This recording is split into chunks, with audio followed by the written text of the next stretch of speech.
So when you take it as this refrigeration and cold storage, we have already discussed, students. We have discussed in your previous videos what is meant by condensers and all and all. Okay. So that now we are going to discuss about the next one, the evaporator. So what is meant by evaporator? So what is the purpose of evaporator? So the types we'll see now. Evaporator means the process of heat removed from the substance to be cooled or refrigerated is done in the device which is called as evaporator. Evaporator is also, we call it as boiler or freezing unit or anything else. Okay, so what it is doing is it will be this refrigerant will be observing the heat actually from the system or the refrigerator, and it will become evaporated. So this is the place where actually the real refrigerating effect is being take place. Okay, if two substances are at the same temperature, no, there will be no heat transfer. So we have to apply some external force so that the heat is transferred from colder to heater, because our refrigerator system will become colder. After that, the heat should also be again and again transferred. Okay, so the heat that must be transferred enters the refrigerator in three ways. The heat leaks and all. As the door open and all, what will happen? The heat will be rushes into the refrigerator space. Okay, so we have to take care, so that only they will say you shouldn't open your refrigerator on and often. We should use it such that it remain closed most of the time. Okay, so the heat of the stuff material. So normally when we are keeping some materials and all, we will take care that no hot substances kept inside. So these are the main reasons and all. Okay, so the evaporator are being classified into number of types like bare tube coil evaporator, fin coil, plate, shell tubes and all. Okay, this is based on the constructions.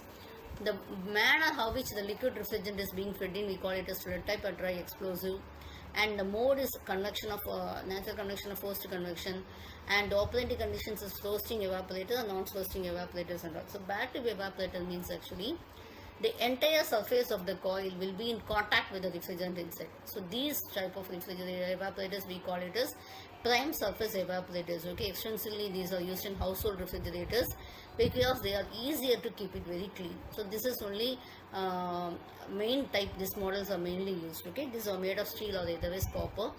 And plate evaporator is the coils are either welded at one side of the plate, or it can be two plates and all. They can be welded together at only the edges and all. So normally it is used in home freezers, beverage coolers, ice cream cabinets, etc.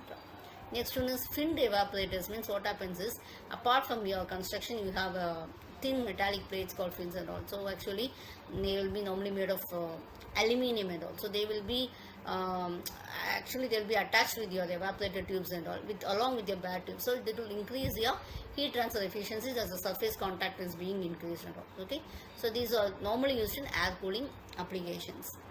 Next one is flooded type evaporators. So these type of evaporators, a constant refrigerator liquid level is being maintained. Okay, we have front valve and all. So this is will be maintaining a constant liquid level like this.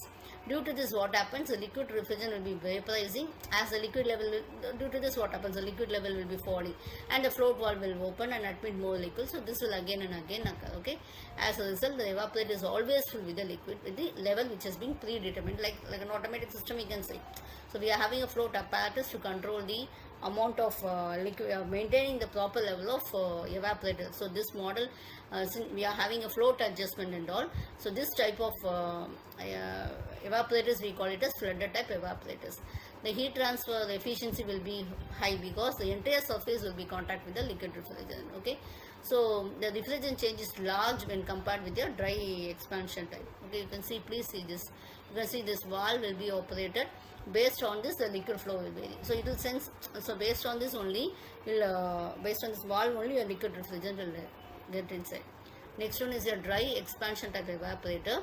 Here actually your liquid refrigerant will be fed into a dry expansion evaporator by an expansion device. So which will be metering the liquid at a rate such that the liquid is vaporized by the time it reaches the end of evaporator coil. So these are the topics that I have discussed regarding evaporator. Thank you.